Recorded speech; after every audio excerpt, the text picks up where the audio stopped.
Fleuve Congo TV, la chaîne qui vous informe. Fleuve Congo TV, la chaîne qui vous divertit.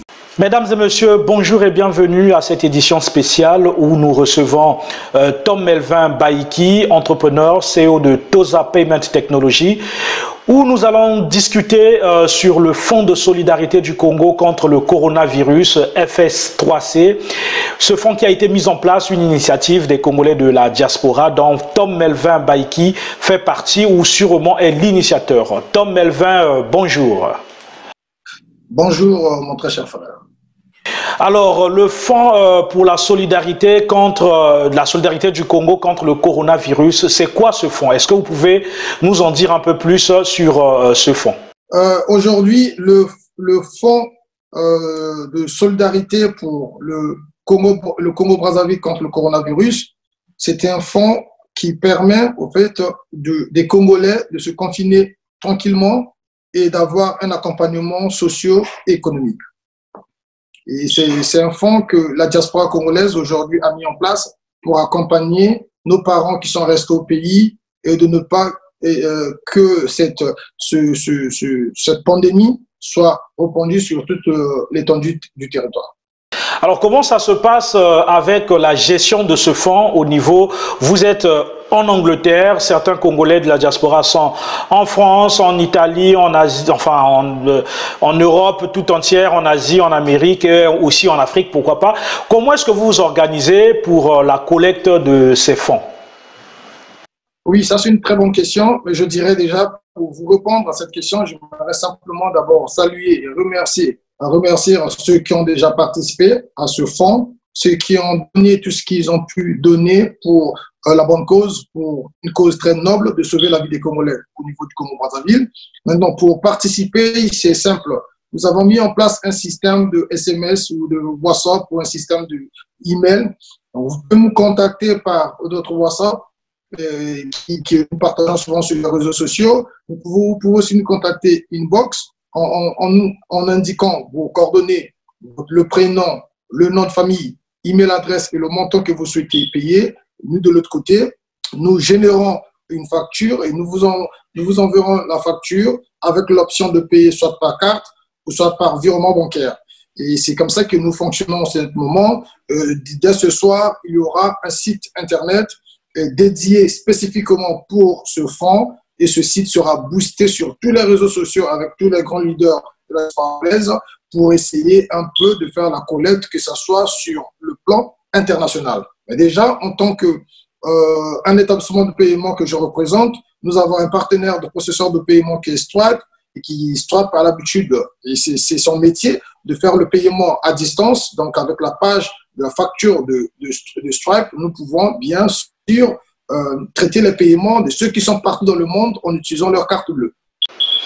Mais dans le passé, nous avons eu beaucoup de problèmes avec ces méthodes d'argent. Vous savez, le Congolais parle beaucoup, le Congolais pose beaucoup de questions. Il aimerait savoir où est-ce que va son argent, est-ce que son argent sera utilisé à bon escient. Est-ce que vous garantissez la transparence dans la gestion de ce fonds? Oui. Pour cela, pour la transparence, ce n'est pas un problème. Aujourd'hui, comme je vous ai dit dès le départ, que je représente un établissement de paiement, donc je suis agréé à faire tout ce qui est le transfert d'argent et je suis une petite, c'est-à-dire une petite institution financière et c'est notre métier. Alors, en partenariat avec d'autres institutions financières, nous avons bien sûr le droit de faire la collecte. Au lieu de passer sur les plateformes qui existent et que les plateformes qui permettent aux gens de faire les crowdfunding et puis de collecter un peu d'argent. Donc nous aujourd'hui nous avons fait sur la transparence, il n'y a pas de problème. Stripe, l'outil que nous utilisons qui s'appelle Stripe, cet outil nous permet d'ajouter les utilisateurs, c'est-à-dire d'ajouter les administrateurs sur cet outil. Et donc les membres et ceux qui vont faire la gestion de ce fonds ils ont vraiment cette autorité ou cette permission de voir toutes les transactions qui se passent sur la plateforme. Donc pour la transparence, nous n'avons pas de problème parce qu'aujourd'hui, je vous parle, j'ai déjà reçu des milliers d'euros des Congolais partout dans le monde et ce sont les Congolais qui nous font confiance parce que de l'autre côté, ce n'est pas seulement recevoir de l'argent, c'est aussi comment faut-il dépenser cet argent. Et est-ce que cet argent va vraiment arriver au bon port? Et oui, évidemment, c'est ça, ce sont les questions que les Congolais demandent. Et oui, nous sommes rentrés en contact avec la société civile au niveau du Congo, en l'occurrence, monsieur Joe Washington Ebina, et qui nous a donné son accord en disant très bien que s'il s'agit des Congolais, lui, il est prêt pour faire tout le travail pour le peuple congolais. Donc, c'est la société civile va réceptionner au niveau du Congo le cargo que nous allons envoyer, et c'est avec leur gestion et la gestion, en passant, je vais vous dire, la société on a négocié pour le cargo qui s'appelle Bombardier, et nous donne 16 places. Donc, nous avons 16 places pour les Congolais. Donc, je profite aussi de dire, ceux qui ont des compétences dans l'économie sociale et solidaire, et ceux qui ont des compétences dans la gestion des crises sanitaires, ils sont appelés d'accompagner cet avion. S'ils veulent bien,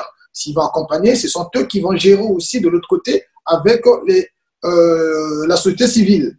Donc, pour cela, tout est en règle, tout est vraiment bien tracé, et la transparence et la gestion et la distribution des fournitures sur le plan national.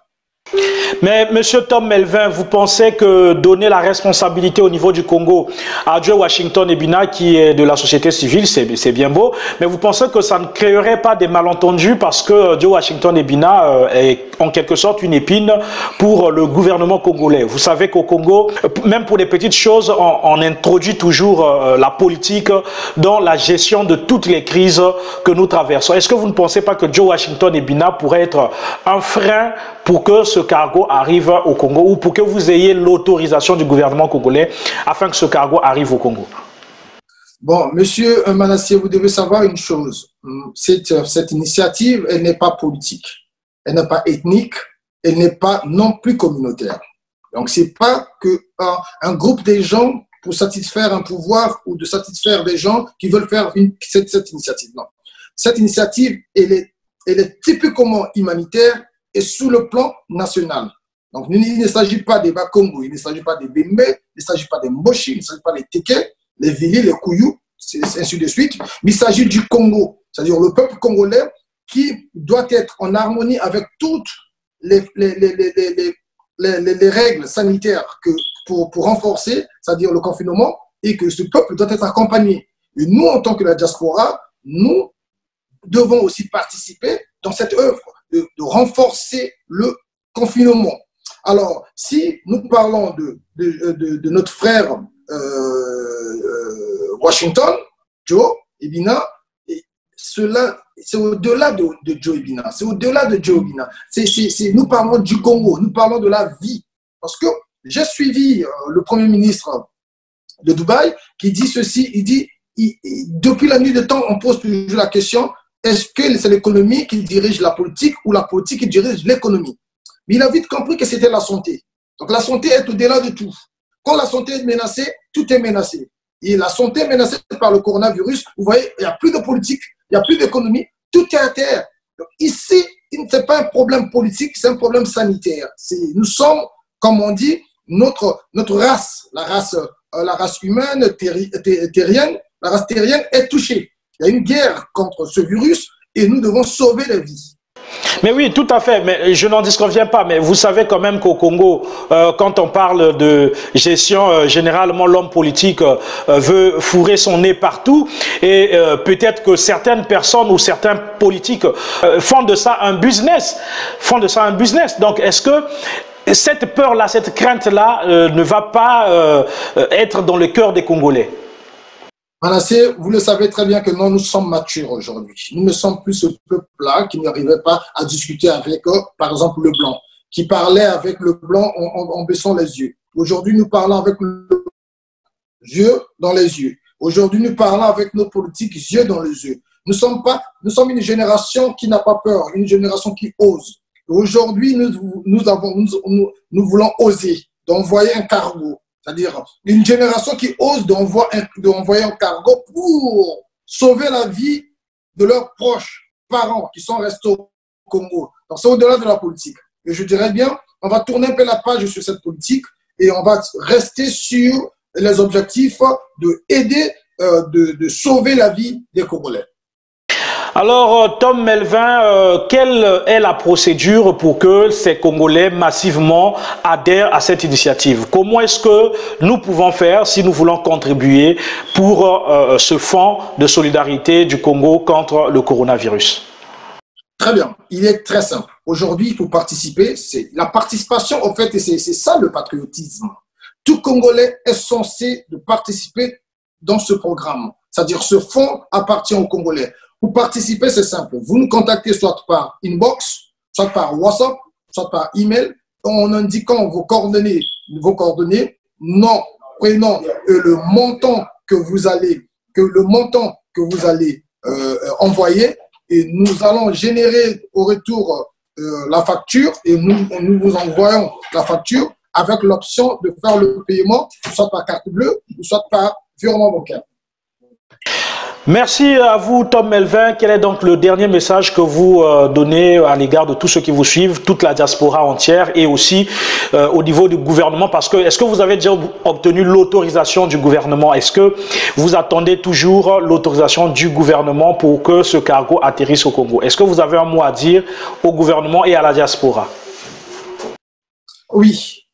Aujourd'hui, nous avons pu obtenir déjà l'autorisation des autorités françaises pour survoler l'espace français et pour décoller à partir de la France. Et nous avons demandé aussi l'autorisation des autorités congolaises pour nous accorder cette faveur, hein, qui est une faveur humanitaire, humanisme, et pour aider nos parents. Et pour ce côté, on n'a pas de problème parce qu'aujourd'hui, le gouvernement congolais reçoit les dons comme tous les gouvernements de la planète Terre. Et ceci, c'est un don des Congolais, ce n'est pas un don des Chinois, ce n'est pas un don des Japonais, c'est un don des Congolais qui veut aider les Congolais. Donc je ne pense pas que le gouvernement le fera un problème.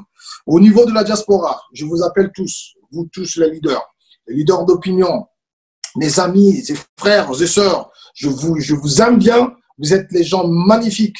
Et je crois qu'il est temps pour nous de mutualiser nos forces pour devenir un, afin que nous puissions créer un fonds, ce fonds qui est déjà là, et nous puissions envoyer le cargo au Congo-Brazzaville pour sauver la vie. Et ce don est plus élevé, plus grand que nos ambitions, plus grand que nos divergences. Parce que tout ce qui nous divise, c'est pour le bien-être. Le but, c'est pour le bien-être des Congolais. Le bien-être des Congolais ne peut exister si la santé congolaise est menacée. Là, nous sommes devant nous. Nous sommes en état d'urgence. La santé des Congolais est menacée. Il est temps que nous oublions toutes nos petites politiques, toutes nos petites guerres, toutes nos petits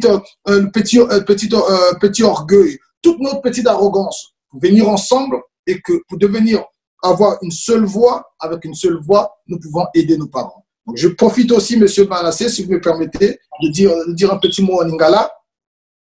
Ma papa n'a le dit vraiment qu'il est temps pour la biso. Banamboka, où est le Cambodge, il y a Bembete, il y a Tekete, il y a Kongote, il y a Mboshite, il y a Nito, le Cambodge, Congo. Biso, ma famille n'a biso tout, bakoko kufa. Ce que l'oko est koti kuna, bato tout bakoko kufa. Pour la biso, to bate là, ma famille n'a biso, bande qu'on a biso. Il faut biso, to pia moi pata, ou on a 10 francs, ou on a 100 francs, ou on a 1 franc, ou on a Oyazanango, ou on a bloco. Parce que tu dis, sœur, moi, quand tu as 1200 casques. Donc, masque, pardon. Donc, on a vu loco, on a senti que quand on a vol, et qu'on a aidé le Congo, on a Ayaka, a contacté Bisso, a tiré le loco à l'Indi, pour la Bisso, tout la vie. Kokunda moto est plus cher que sauver vie à moto. Tout sauver la vie, tout a été bakoufa. Donc, on est dans le poteau de lobby, aidant nos proches et parents vivants. Merci, mon frère. Merci beaucoup à vous de nous accorder cette interview. En tout cas, c'était un plaisir, Tom Melvin, de vous avoir depuis l'Angleterre. Et puis, merci pour l'initiative que vous avez prise pour le Congo. Et tout ça, on dit que c'est le Congo qui gagne. Merci.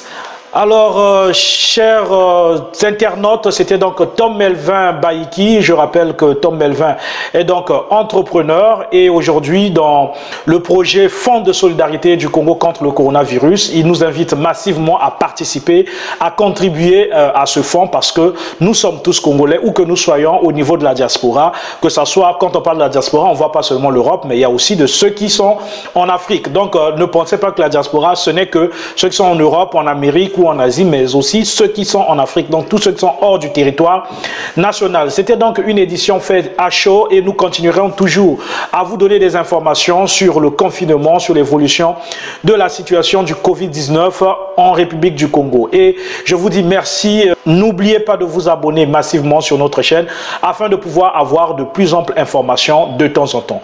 Quant à moi, je vous dis à très bientôt et ciao. Fleuve Congo TV, la chaîne qui vous informe. Fleuve Congo TV, la chaîne qui vous divertit.